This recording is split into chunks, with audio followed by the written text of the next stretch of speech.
Chapter 1571. The Challenge of Immortality.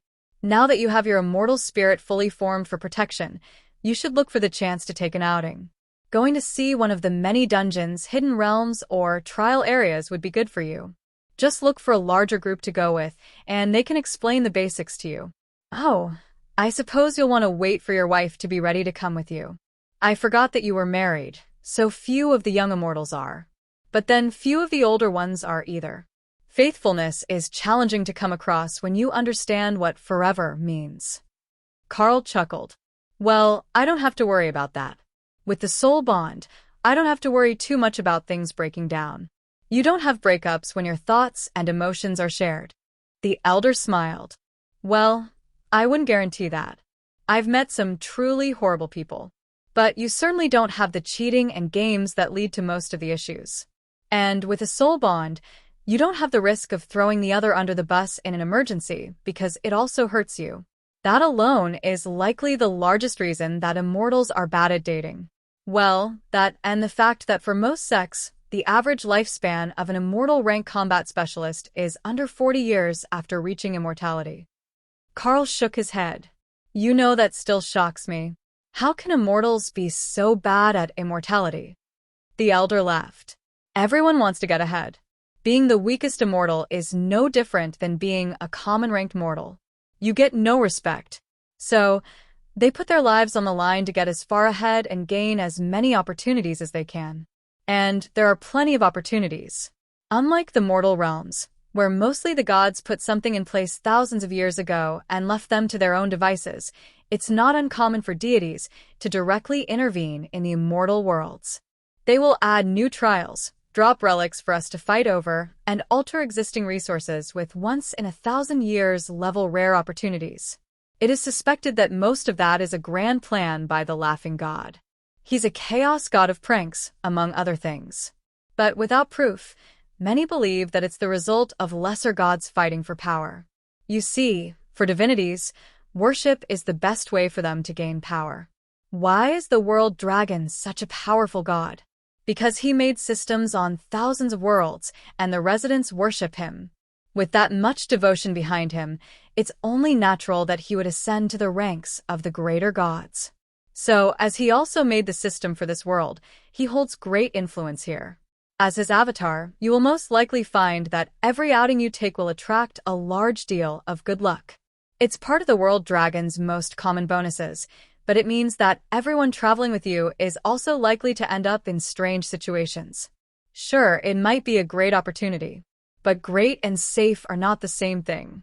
The best opportunities come with extreme danger and strong protectors. The elder paused as Carl smiled. See, that's the response I expected from you. But that's not the response that most people have. Immortal beasts and monsters might not be a huge threat one-on-one, but we both know that the moment you step into a monster-populated dungeon or instance, there is never going to be just one threat to deal with. The question is if it's only 2 per person, or if it's more. Then, you need to get into team coordination, which most groups never even considered when they left the clan. Realistically, only a few clans even have the ability to work together properly. Most of them teach a specialty technique. Great for duels, but not so great for coordination, and they rely on resources to keep themselves alive and fighting, instead of making sure they have a healer or arranging for a tank type. If their clan even has any. You make it sound like the whole world is just full of individualists with zero coordination or structure. Carl noted. You're not completely wrong. Most of the elders simply send their youngsters out in the world to fend for themselves. The reason that most of the clans even take in new disciples is for them to bring back resources. The new immortals will use some, and bring back the rest. That's better for the elders than going out to get it themselves while they're doing whatever it is that they prefer. Carl nodded. That's the advantage of being the boss. You get to delegate. It's not like you have to gather all the monk resources on your own, and if there is something really rare, you will get first shot at it if the one who collected it either can't use it or doesn't know what it is. That makes me sound so dishonest. But you're not wrong. I get a lot of good stuff because nobody else sees its worth. Now, soon you'll be one of the elders. At the rate you're going, I give it 3 decades, perhaps 4, and you'll be finishing your void stage transition. Once you're there, you're pretty much a ringer for the elder intake. With your creation talents, your team, and all the other skills that you have, I would say that it wouldn't be a shock if you were accepted as an elder with full benefits immediately after. Well, now that would be a wonderful thing. I've just finished upgrading my apartment, so, at the very least, I've got a good place to stay while I study. With that as a place to unwind, I wouldn't say that it will be a hardship even if I have to wait a few weeks for Dana to finish her immortal spirit. She has a system skill for it, but it wasn't immediate. Carl explained. The elder shrugged. Having a skill for it is rare, but even if it takes a few weeks, it's still a guaranteed success. Not like some of the mortal awakenings that struggle for years to find a way to even start. Chapter 1572. Explore the town. With the training portion done, the elder was ready to get back to the rest of his duties, and Remy was reminding Carl not to forget to go to the winery and get some of that plum wine. Carl took a second to check on the others and found that Kara and Leo were currently in class, watching a combat tutorial, while Tion was napping in the apartment while Dana tried to decide what skills should get the last few points she had. Ray was the only one out and about right now, as she wanted to study the styles and fashion of the clan. There were functional styles that everyone wore when they were training or out on missions, but there were also flashier versions of those styles to be worn around town, and she didn't quite understand all the fashion rules of this place. Once she had that mastered, she could start to distribute her own clothing line here and decorating the immortals. Most of the clothes here weren't even good, just pretty to look at. The armor was quite good, but the clothing was mostly disposable. It got destroyed all the time when they were training or fighting, so everyone had to keep a half-dozen copies of their favorite outfits. For Ray, that was tragic. But it was also an opportunity. She could make slightly better quality disposable training clothing, stuff that wouldn't actually get damaged so easily, or items with strategically removable sleeves designed to tear free to release you from a grab. It would keep constant business coming to her, but without letting everyone keep wearing that cheap woven cloth. She did wonder if this clan had any vampires. The vampires should understand the need for properly fashionable outfits. She hadn't seen any yet, but she was also out in the bright sunlight looking at clothes when the shops weren't as busy. Come evening, the streets would fill, and she would watch the people's fashion, not the shops. Carl walked into the wine shop and realized that it was not at all what he had assumed. His mind had been envisioning a wine store like the ones he was used to at home, where there were dozens of bottles sitting on display, waiting for you to pick something. But here, it was just a counter with a young man meditating it. Carl knocked softly on the counter, and the man opened his eyes. "Good day, we got the plum wine, and some of our new sweet melon wine available today." Carl nodded. "I will take one of each." "That's 500 coins for the plum and 100 for the sweet melon." Carl exchanged a clan credit through the system interface for 1,000 coins, and placed them on the counter. The monk stepped into the back room and returned with 2 clay gourds, about a liter each. "The white ribbon is the sweet melon. Let us know if you like it. It's not as strong of a flavor as the plum, and made by our apprentices, so it's not as potent, but I am told that the flavor is quite pleasing." "Indeed I will. See you soon." The monk nodded and went back to meditation while Carl left the shop and decided to explore the city a little. There were all sorts of small shops, most of them selling some sort of food or consumable resource. That seemed to be the most common money-making venture here, as most would turn in the truly valuable items to the clan warehouse if they didn't need them. However, Carl soon found that there was a large market outside the walls. It wasn't just the clan members. It ran from the walls to the docks, and there were all sorts of common items, foreign items from the sailors and other oddities on display. This was also the first place he had seen mortals other than the bunnies. Most of them were ragged-looking humans, the ones who had been taken from a mortal world, but had no talent to lead them to immortality, or who had failed to awaken a system interface that would let them grow in power. They were rather pitiable, but that didn't mean they didn't have anything to sell. Carl wandered the market until he found a battered-looking young woman sitting on a blanket with a collection of what was clearly flotsam, items recovered from the shore after being washed up. But among the items was a waterlogged book with runic writing on the cover. The magic had faded from it, if there ever was any. Plus, The pages were certain to be illegible, as it was soaked in salt water. In fact, it was still crusty with salt, as she didn't dare to clean it and risk damaging it even more. Still, it was a book that might have soggy and blurred runic instructions for something in it. It was worth the chance. The merchant, or perhaps it would be better to call her a vagrant with a blanket, looked up hopefully as Carl stopped in front of her. Immortal Lord, was there something that I could help you with? I have a few treasures here today that might clean up well, she suggested.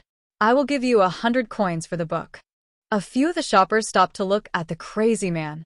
No more than 10 coins, that was what a waterlogged book might be worth. If you were feeling generous. But he offered 10 times that much. Had they missed something? The woman nodded eagerly, and Carl dropped a small bag full of coins in her hand, then moved the book to his inventory. Remy could sort it out when she got a moment. She was good with books. Pleasure doing business. Likewise, thank you for your generosity, sir. Carl walked away, leaving the immortals baffled at the strange exchange. But he had more important things to do. He could see a boat full of what his homeworld called the Blue Elves. They weren't actually blue. Or they were. But only because dark elves tanned to a slightly blue-gray color in the sun. Not that anyone had ever seen one with a tan other than the Blue Elves. Half the boat was ascended immortals, and they were beginning to unload cargo, while the junior hands secured stalls for their goods. Local items he could get in the clan. However, this boat might have something he hadn't seen before. Chapter 1573. Burning Money. Something in particular you need? One of the elves asked as he started to set up the stalls. Not really. I've perused the majority of the market, and now I'm wondering what your group might have found. The sailor rolled his eyes. If you're just bored and looking to burn coin, we've got a poker game going on board the ship. Carl smiled. Now we're talking. The elf paused his work to assess Carl more carefully. An avatar of the world dragon, is it? And a powerful one, for your age. I don't recognize that class tag, but I've seen a decoration like that before. Ask the captain. See if she has a seat at the table. Carl nodded and headed toward the dock, where an elven woman in a bright blue tricorn hat was shouting orders at the sailors. Permission to board? Carl shouted up at her, and the woman waved for him to come up to the top deck. One leap, and a bit of assistance from his skills, took Carl to the steerage area of the ship, where the captain was still shouting orders. Your man says that you've got a poker game going. Carl informed her between orders. The woman smiled.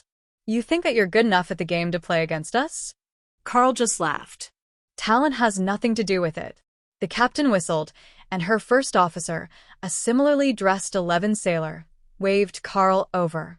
I don't know who imagined that you were a big enough sucker to want to gamble with us, but we do have a game going.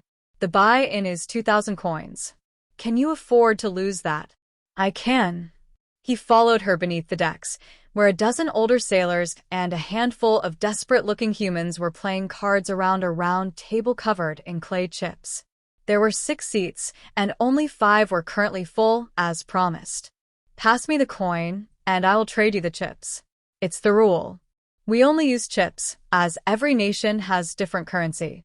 Carl went to exchange more credits, and realized that he had options now that he was standing on the ship. He could exchange for the clan coins, which were the local currency, or he could trade for elven silver coins. They appear to have the same value to the system, 1,000 to a clan credit. So, he picked the elven silver, out of respect for his host. The sailor opened the bag, and then stared at Carl in shock before handing him a stack of clay gambling chips and nodding to the table. Carl took his seat, and the dealer nodded as he waited for Carl to place his money on the table before dealing the next hand. This type of poker was simple. Everyone got 2 cards, and then 5 more were placed on the table to complete your hand, with betting in between each drawing. Carl picked up his cards, and then realized that the deck was enchanted. With the fundamental rule of mana manipulation, he could see the faint glow on the deck, a flat sheen of power that prevented his senses from penetrating the paper. Sneaky but fair. Not completely familiar with the betting customs, Carl looked at his cards, the 4 and 5 of cups, and matched the current bet when it was his turn. All but 2 of the others folded, and the dealer laid out the first 3 cards to start the next round of betting. the 3, 6, and 7 of cups. Carl looked at the stack of chips and saw that they were 1, 5, and 10 coin denominations. The current bet was 50 coins each, but a small voice in the back of his head, possibly Kara, told him that this was the perfect time to push his luck.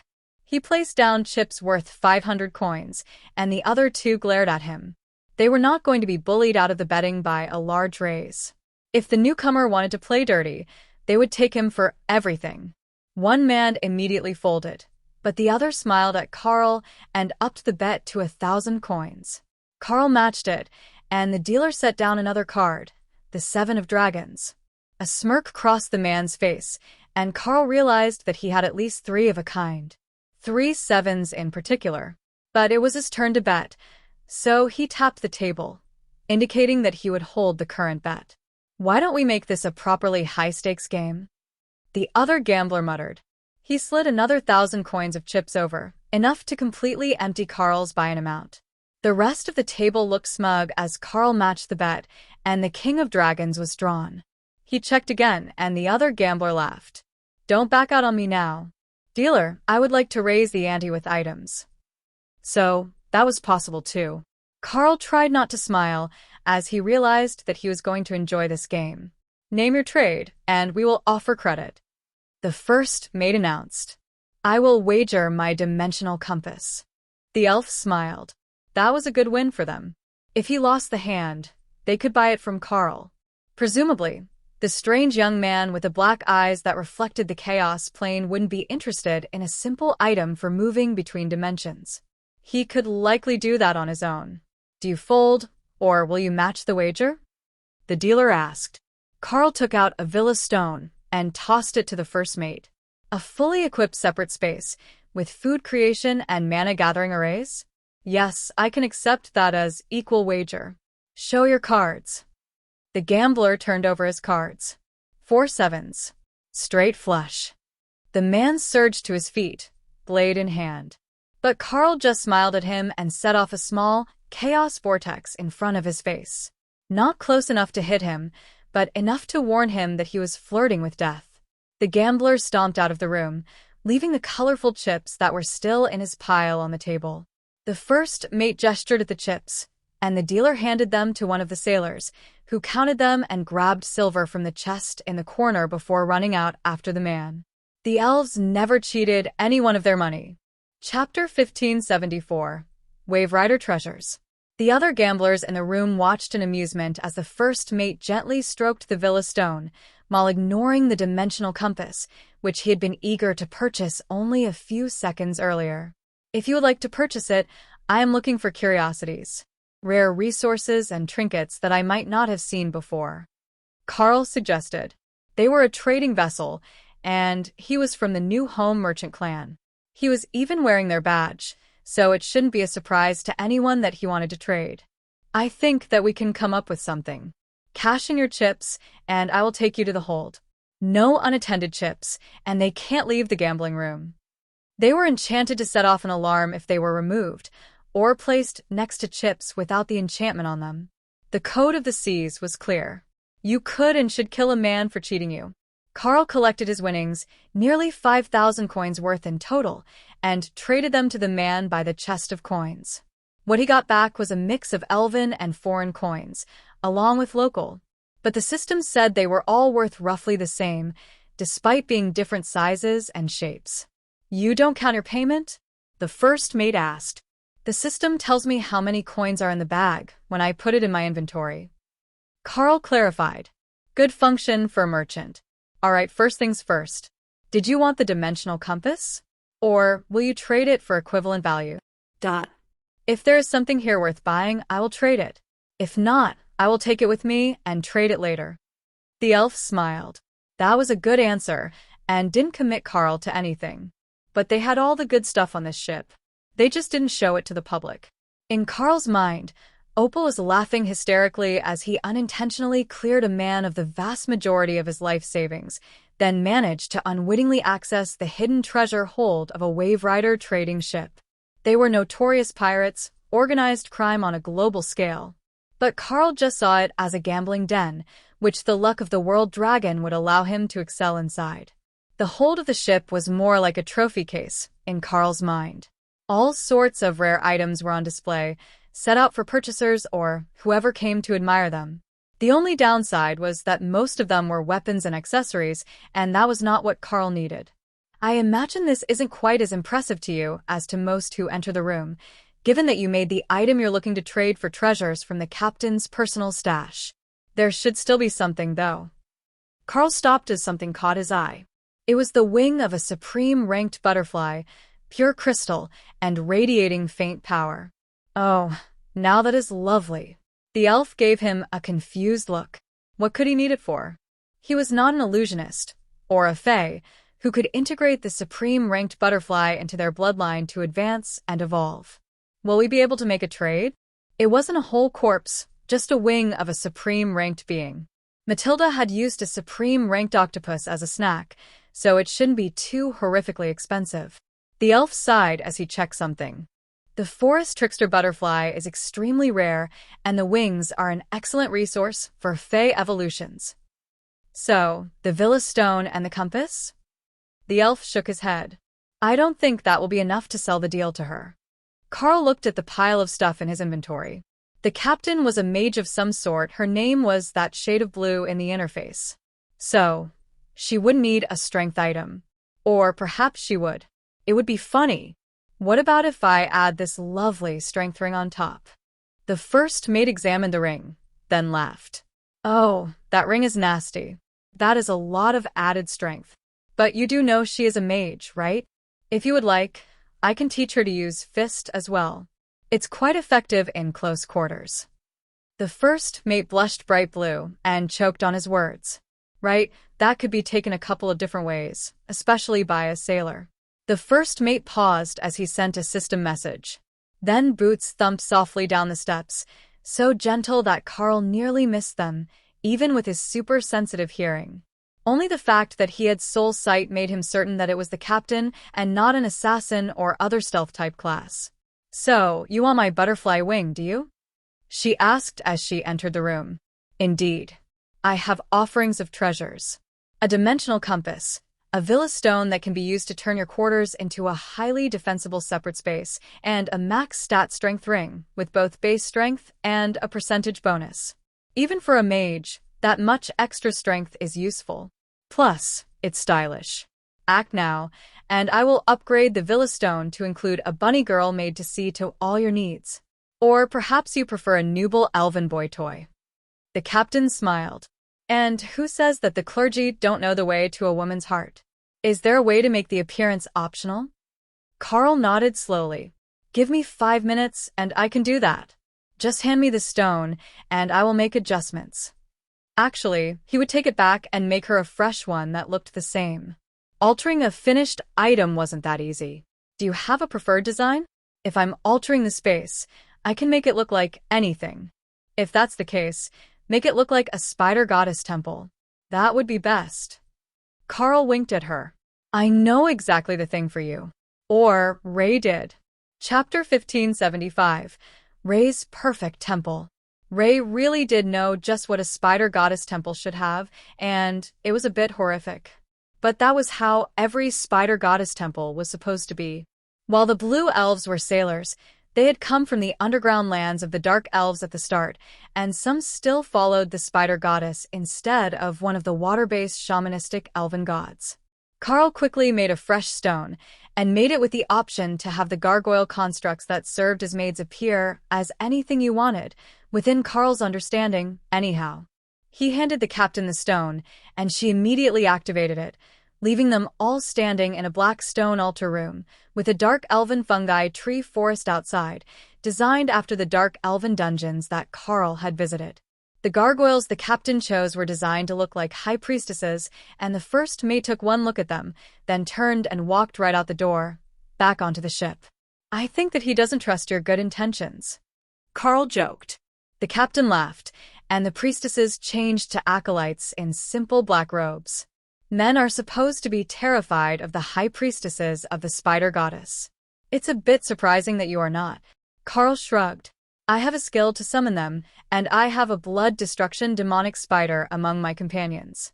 I'm already familiar with the basic attitude of the spider goddess followers. This is lovely. It feels like it's an actual temple. Like I can almost feel the goddess. Now, is there more to the space than just the altar?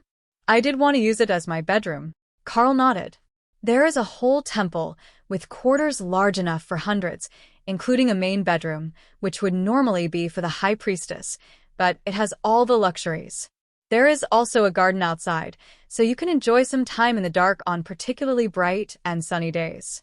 I don't know if the sailors still feel that need, but the dark elves despise going out in the sun nearly as much as the vampires do. Not so much. Our magic has adapted over the centuries, to the point where we're not dark elves anymore. At least not in that sense. But his has a feeling of nostalgia, you know. Plus, we never really got over that primal urge to do naughty things on the goddess altar. Carl winked at her. No wonder the first mate ran away on you. If the captain was startled that Carl wasn't rising to her bait, she didn't show it. Instead, she walked out of the room to inspect the rest of the space, with Carl following her. The temple was like any other, a black stone spire with the altar room on the main floor, followed by the common areas, then the sleeping areas, with the high priestess bedroom at the top.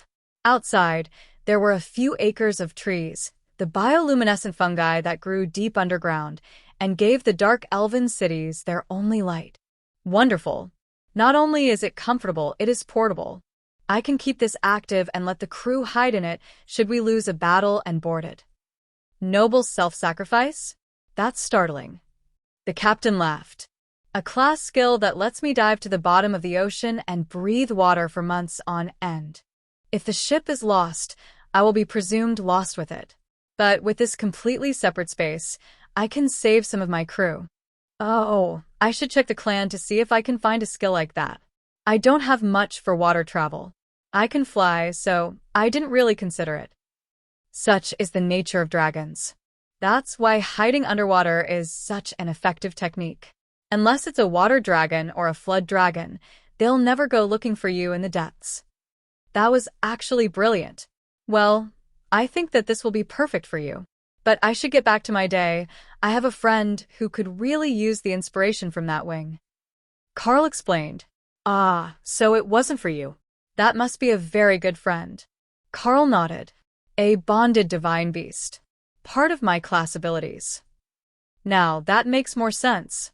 I couldn't guess what your class was when you came on the boat. But it's a beast-taming related one. What is it called, if you don't mind me asking? So, I know the next time I see that color pattern. Ancient pet sitter. The captain froze. She was completely immobile, not even breathing, for 2 full seconds before she started moving again. I see. Well, congratulations on your advancement. I am certain that your class is going to be everything that you had hoped it would be. Interesting. She knows what the class can do. Ray noted. Then, she left the city and returned to her space, so she could come out and meet this new elf. The captain returned to her senses when there was movement near them, and Carl raised his hand to stop her from attacking. It's just Lady Ray, my spider companion. She wanted to come meet you since you knew about my class. She doesn't get many chances to meet people who know new things, and also have an affinity for her goddess. Ray waved happily, and the captain smiled. I suppose that it's a pleasure to meet you then, Lady Ray. You can call me Captain Mariel. Ray looked around the room. This isn't bad, but it's all illusionary. Perhaps you'd be interested in purchasing some real immortal spider silk? The aura that it gives off would really enhance this space. Carl got it very close to correct, but an illusion will never beat the real thing. The captain smiled. So, that is why you came to visit. All right, let's see what you have in mind. Well, we have curtains, sheets, and bedding. But the real good stuff is this. My newest line of nightwear. Carl, take your prize and go. We need some girls' time. Chapter 1576. Resources aflutter. Carl laughed as Ray chased him out of the room right after the captain paid him. The butterfly wing went directly to Opal's space. The butterfly was just finishing her understanding of the fundamental rule of illusion, which made it the perfect time for her to trigger an evolution along with her advancement. Being exposed to the immortal world was good for her understanding, but her actual power level was still languishing behind most of the others, as she had been too distracted making shows and illusionary worlds. The imbalance between her power and Carl's was forcing her to grow rapidly, and with her understanding complete, this resource should be just enough to get her past the bottleneck. Or you could use evolution on top of the resource, and I could get a huge jump.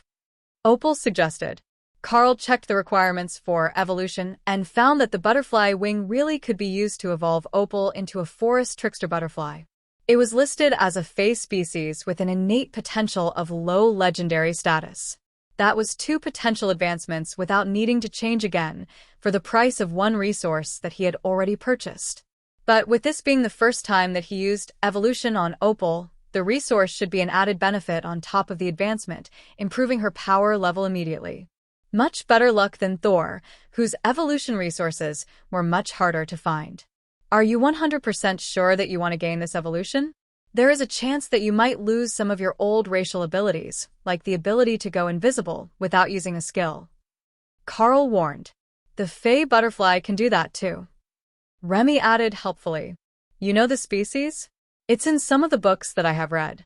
And it will give Sister Opal an innately humanoid form option. Kind of. They can turn into Fae sprites with butterfly wings. According to the book, they should be about 10 centimeters tall. It sounds kind of cute, even if the species is known as a nuisance for their illusions and pranks. Thor chuckled at Remy's words. A nuisance with illusions and pranks was a great description of his butterfly sister. Not quite the words he would have chosen, but accurate. Alright, if you're totally sure, I will trigger the evolution for you and use the wing to give you the bump that you wanted. Carl agreed. Bring it on, boss. Fae magic illusions incoming. Opal shouted in her space. But her mind was not on any sort of productive activities. She had been reading an elf on elf Yuri romance since Carl had first met with the blue elven captain. Focus. You need to make sure that your advancement makes you into a properly grown butterfly. No random lewd thoughts. All focus on the rule of illusions you've mastered. Got it, focus. No lewd elves. Once she was actually focused, Carl activated evolution, using the forest trickster butterfly's wing as an additional guiding resource. Opal immediately shone with power, and her gossamer wings began to alter. The opalescent sheen changed into an impossible array of green and gold earth tones, while still being largely translucent.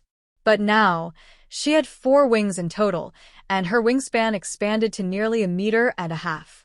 Her power level soared as she advanced, and Carl could tell that she had made the immortal rank without triggering a tribulation. That was ideal for Opal, who preferred all dramatic shows to be strictly on her own directions. New skill gained. Forest Trickster causes a spatial distortion effect within an illusionary domain to cause travelers to believe they are lost within familiar surroundings without ever leaving their position. That was a pretty useful skill.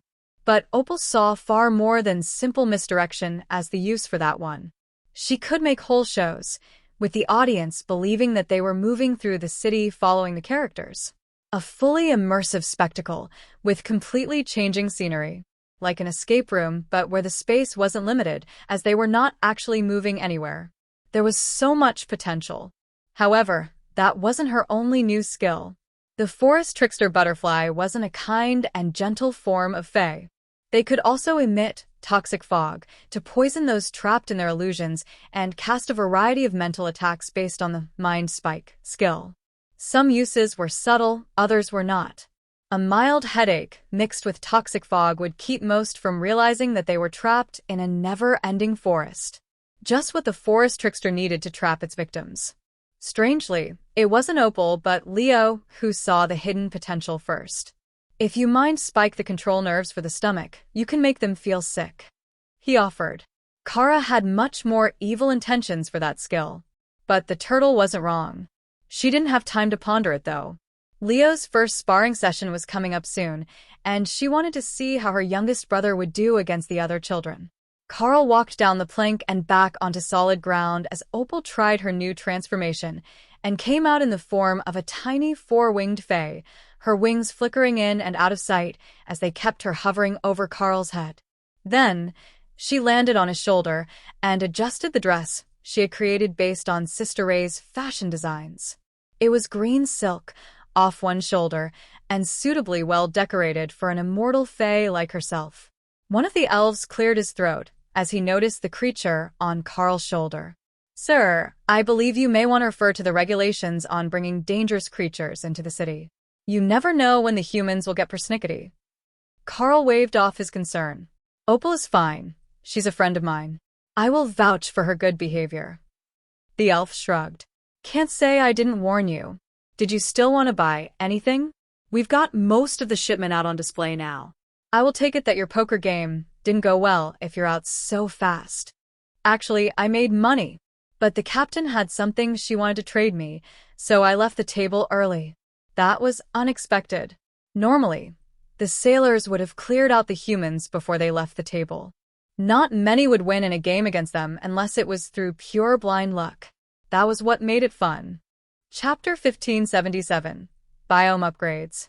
Carl turned to the shelves of goods that the sailors had brought in and found that there were dozens of rare plants, seeds for immortal world resources, and other curiosities that weren't things he could make for himself. The tiny world and the beast spaces all needed upgrades to their biome, and some new plants were never a bad option. Almost everything that they had was brought from the mortal world, and for Remy in particular, that was no longer going to be sufficient. She needed new alchemy resources for her work, and if she didn't grow them herself, they were both expensive and annoying to get. Whoever thought that needing to go to the counter to buy things instead of having them ordered into your alchemy lab was a good idea needed a good slap. Especially now that she was a tiny snake again. Her lamia form risked being stepped on all the time if she wasn't flying, and she liked the feel of ground under her scales. What she needed was an apprentice. She could send apprentices to go get things on her account. Unfortunately, most of the bunnies were afraid of snakes, an innate aversion to venomous creatures. So, while they would bring her things she asked for, they didn't come to seek her out the way that they came looking for Carl. Opal fluttered around Carl's head as she realized that she could help with this. If she cast an illusionary domain around Remy, she wouldn't risk being stepped on as she traveled. Others would simply step from one side of the illusion to the other. Or, she could just send her bodyguards to go get her stuff. Thor noted. Right. Why hadn't she thought of that? They were perfectly good assistants, but she hadn't had them out since she arrived in the immortal world. She was slacking, forgetting everything but her alchemy work. At immortal rank, the bodyguards were very similar to their old appearance, for armed Naga warriors with simple golden armor on blue bodies. But now they had the option to wear accessories and other gear. They could always use weapons that weren't part of the spell, but they didn't benefit from other gear. It was just a decoration if they put it on. Now, she could load them up with good stuff from Carl's stockpile of stuff, and they would be extra effective combatants.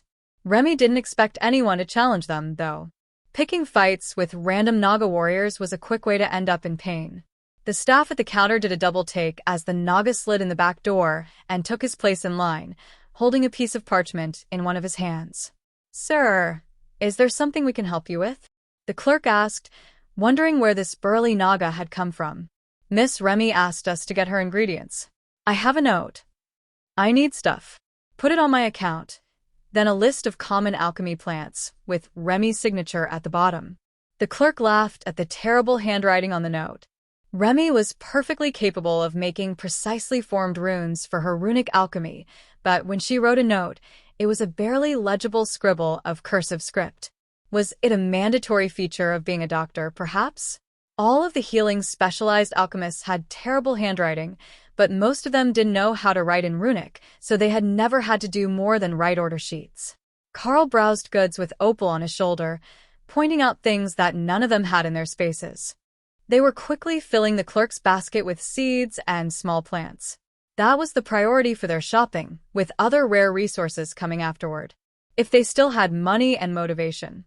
They weren't trying to clean the place out, but there were so many rare plants gathered that the beasts couldn't resist. Ever since Kara got that chaos lily from the battlefield, they had been on the lookout for new stuff for their spaces. The old mortal realm plants were good, but they weren't quite the same as the immortal world's native magical resources. To keep up their advancement, and in Remy's case, their crafting, they needed new scenery. Carl looked at the basket in the elf's hand. What are we at now? That's a pretty good selection of new plants for me to get started. A quick double check, and the elf smiled. The total is up to 1,800 silver so far. I believe that you have one of every type of plant that we have in stock, but we have many other options for sale today. Carl shook his head.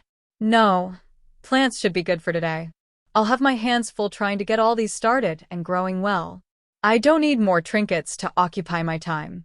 Though, Carl saw a heart-shaped blue magical gem the same color as Dana's eyes.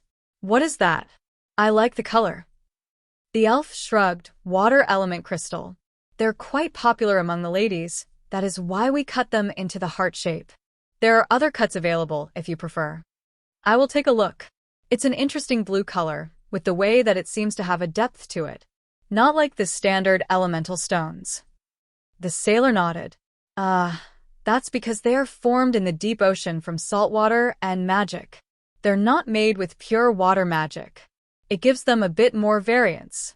Not so great for crafting, but they're incredible for jewelry and decorative purposes. See if he has a red one that's anatomically correct. Ray requested. My friend wonders if you have red ones, cut to resemble an actual human or elven heart. Your friend has strange tastes. Well, she is a blood destruction spider. I'm not sure who she's trying to woo, but I trust her judgment. The sailor snickered, but took out a small red gem cut to resemble an actual heart. Well, I'll be. You really did have one. I'll take that plus the first blue one you showed me. I think that they will make lovely centerpieces for necklaces. Then we can call it 2,000 coins even. Chapter 1578. School Rules. Carl created 2,000 fresh elven silver coins and handed them over in a bag to the merchant, who also gave him the same startled look that the other sailors had. If it's elven silver, there's a discount. Here, your items and your change. The bag was a quarter full when Carl got it back, a full 500 coin discount for paying in the Wave Rider's preferred currency. He would have to remember that for future transactions.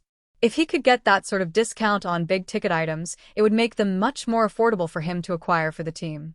And the team had a rather long list of things that they would like to get their hands on. Once they got the plants started and spreading through their spaces, they needed to see all the new magical resources that this world had to offer. The ones that weren't plants. There was so much good stuff floating around this world out in the open that there had to be even better stuff hidden away for exclusive purchase, and they didn't even know that it existed to ask for it. What was the difference between not knowing that an opportunity existed and being robbed? In Kara's mind, nothing. Hiding the good stuff from her was 100% a scam to keep her from getting powerful and having fun. She was only paying minimal attention to what was going on with Carl right now. Leo had gone through the basic rules with a teacher and a friendly sparring match to learn the basic fighting style of the clan. Now they were going to let him fight with the other first years. The match was unarmed, as they were first years. And that posed a problem for Leo. Kara had informed him that you had to hit people with a closed fist. Slapping them when you were in human form was an insult. But he had never punched anyone before. Carl also didn't know a martial arts style that the turtle could use. That was an oversight that they were going to have to remedy. If he was going to be training at the school with the others, he needed to be able to keep up with them. They all had classes, but he just had whatever he could borrow from Carl. Oh, we get to use non-attack skills in a fight? That's better. I can do that. What do they mean golems are cheating? It's not an attack. Well, I don't care what they say. The golems are totally not cheating, even if they're taking up the whole ring. Kara was laughing hysterically as the annoyed little turtle dismissed the pair of massive crocolisks he had created with greater golem. Then Leo realized that he did know a fighting style. He watched brother Thor training all the time. He trained for armed and unarmed combat in human form, and Leo could mimic what he knew of that style. Hey, that was unarmed. What do they mean that a power bomb is not allowed? I didn't even use gravity slam. This fight has too many rules. Being a transformed giant turtle, Leo's strength was much higher than the other children of his size, and even without knowing much about fighting, he was basically manhandling them. But he was also naturally armored. For his opponent, who didn't know a defensive skill, and who wasn't allowed to use attack skills. Punching the turtle's shell was only inflicting pain on himself. Ha! I know how this works now. Stone form and invincible defense, and I can just stand here while they beat themselves up. Now, how did that punch technique go? Start low, go for the stomach, and straight up? Yep, that was it. Folded him like Thor folds shirts. Carl sighed. Leo was a thug, picking on the other children with his invulnerable body. At least he hadn't tried to use Kara's fighting style. The teacher said I wasn't allowed to. Carl made his way back to the clan compound, intending to pick his two miscreants up from school. The teachers would surely have some questions for him, and there would be paperwork to get Leo properly enrolled. He could sign Tion and Opal up if they wanted to, but Tion didn't like being humanoid, and leaving Opal and Kara unattended together was just asking for trouble. Opal laughed at the thought of the fun that she could have with Kara in a whole class full of bored kids. I wonder if the teacher would even notice if we used an illusion to replace everyone as we went for snacks. She doesn't seem really bright. Not too powerful, either. I bet that we could hide it from her. Kara offered. Behave. You're supposed to be learning, not planning pranks. That's a kind of learning. Dana's mental reprimand made the badger sigh. Everyone was so against having fun with the teachers. What were teachers for if not exploring the very outer limits of what could be considered acceptable public behavior? There's something seriously wrong with that logic. They're supposed to teach you what is acceptable, not let you try out everything that isn't. Don't make their life harder than it needs to be. You'll just cause trouble for everyone later if you get a bad reputation. Dana warned. Kara sighed. This place was too boring if she couldn't mess with people. How about an outing? I've only got a day or two left before my immortal spirit is formed, and then we can all go out and explore. Perhaps take a big team with us so that we have a better chance of doing fun stuff that's only available for larger groups and meeting people from other clans. Dana offered. Now that sounded a lot better than being in class following the rules all the time. The rules didn't sound too bad to Leo. He didn't understand why some of them were in place, like the no power bombs in matches rule. But they weren't difficult to follow once he knew them. Chapter 1579. Pickup Duty. Carl arrived at the clan's school 10 minutes before the students finished their final class of the day and found himself among a large group of waiting parents, including the members of the PDA, who were keeping a clear distance from him. You have children in the school? You seem quite young. One of the mothers noted. In a way, they are magical beasts, not my biological children. But it's Leo's first day at school, and I want to know how he likes it. Being at school full-time will be a big change for him, but he's growing up fast, so it's time that he learned to socialize with other children and not with his sisters. Sisters? How many beasts do you have with you? Well, there is Lady Ray and Remy the Alchemist Naga Matriarch, and Hawk and Tion and Kara and Leo. Those are the only ones likely to be seen around town. Unless you count Opal, who is a bit of a homebody. From his shoulder, Opal giggled. Indeed, she rarely came out as a butterfly. But now she was a fae, and this body wasn't nearly as fragile or susceptible to mana fluctuations as her old body was. She might enjoy being outside, where she could meet new people. Opal waved at the former head of the PDA, who gave her a confused look. She had never seen that small fae before, but Opal clearly seemed to know her. Good afternoon, Mississippi. Have we met? She asked. Opal flew closer, so she could speak normally, and shook her head. Not officially. But the illusionary skill that hit you during your duel with Carl is one of my racial traits. I just wanted to thank you for being a sport about it.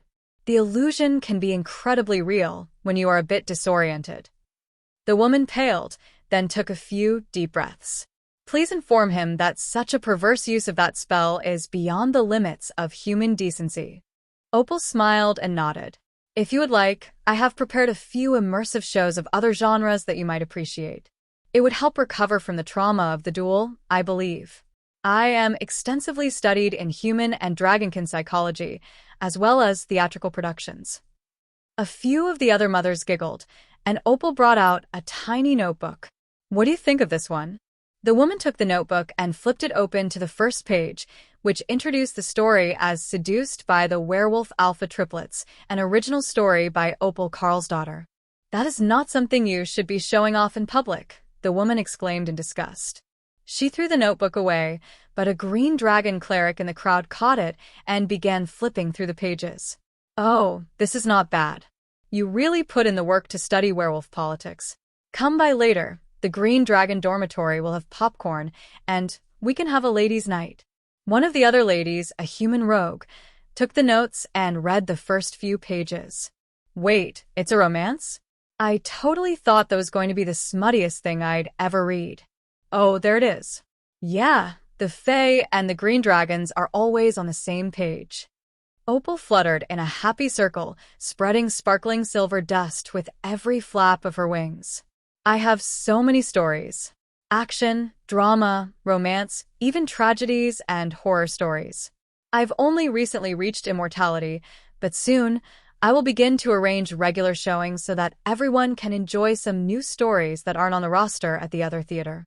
The Green Dragon came to stand by Carl, as the PDA ladies were moving away from him even further, now that they realized that there was a Fae trickster butterfly with him. The Chaos Badger was bad enough, but now there was another bad influence working with her. Leo came out of the school first, holding a backpack full of textbooks and notebooks for his classes. They had assigned him some reading so that he would catch up to everyone else. The teachers didn't know what he had studied and what he had not, so they had just given him everything that the first-year class would be learning. That was a lot of material, but the little turtle had no issues with it. He already knew most of this simple stuff. Divine beasts were born with extensive genetic knowledge passed down from their parents. So, they knew some things about the world, their species, their skills, and language. But all this stuff was made for human children who didn't have that advantage. In fact, much of it assumed that the children were barely literate, even though they already had a system-assigned class and significant combat power. Hey Carl, you came to pick me up. Look, I got all these new books, and I got a gold star in art class, and I even won my sparring match.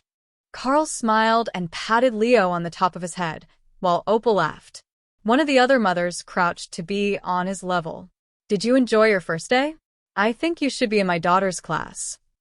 Leo nodded excitedly. Your daughter is the druid, right? She looks like a much younger you. The other mothers chuckled at his blunt honesty. Yes, my daughter is the druid. Did you learn everyone's name today? Nope. We've all got name tags, so I don't need to remember them. The mother sighed. It's polite to learn your new friends' names. Who are you expecting to pick you up? You seemed excited to see your daddy here today. Oh, he's not my daddy. Sister Opal says that has a different meaning. He's my Carl. Like a dad, but different. I thought that Kara would walk back with me, and we could get ice cream. She's got some coins, so we can get snacks. Opal winked at the turtle, and the mothers in the crowd laughed softly. Leo's sisters were definitely a bad influence on him. Who is Kara? I don't remember a girl by that name.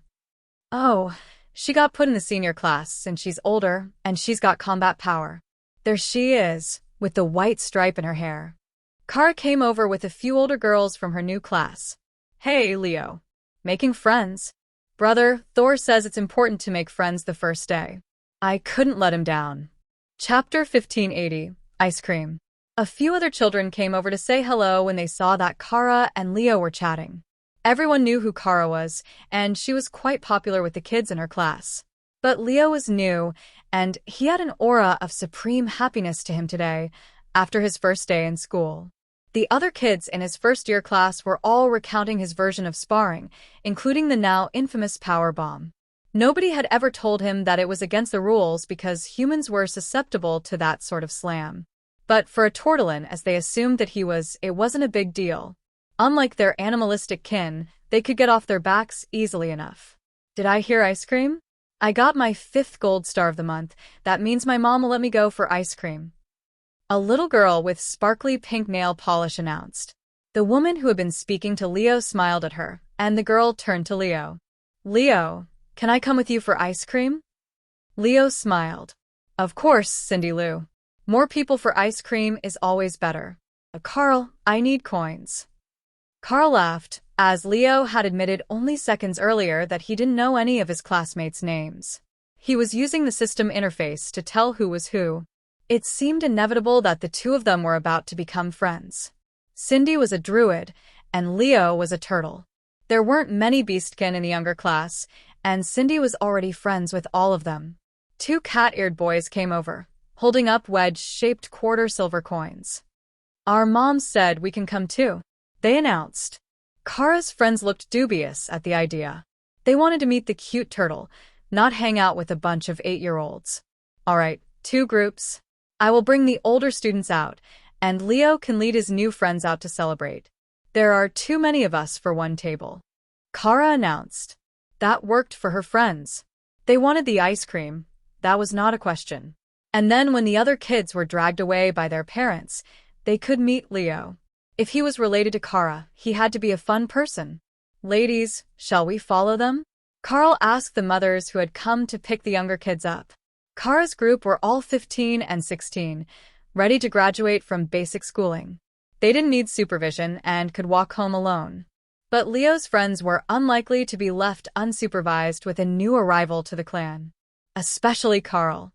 He had terrified the PDA members enough that the horror stories they told about his personality were enough to make all the other parents at least a little wary of him, even if his kids seemed well enough behaved. If Kara had known that they thought that way, she would have been horribly disappointed. She had put in so much work to make herself look like an angel to her classmates so that they would trust her when it came time to do fun stuff later. Having their parents see through her act was a great disappointment. The after-school procession to the shopping district was nothing new for the clan, and Dana met Carl and the others halfway, carrying Tion. He hadn't wanted to walk, but he did want a snack. The two foxes were attracting a lot of attention in town, as everyone speculated about whether Tion was actually Dana's child, and if she was a foxkin or a transformed kitsune. They were similar in coloration to the Stonefur divine fox, so it was plausible that she might actually be a full-blooded fox. "Carl, I heard snacks and came as fast as I could." Tion yipped excitedly. "Is that a divine fox?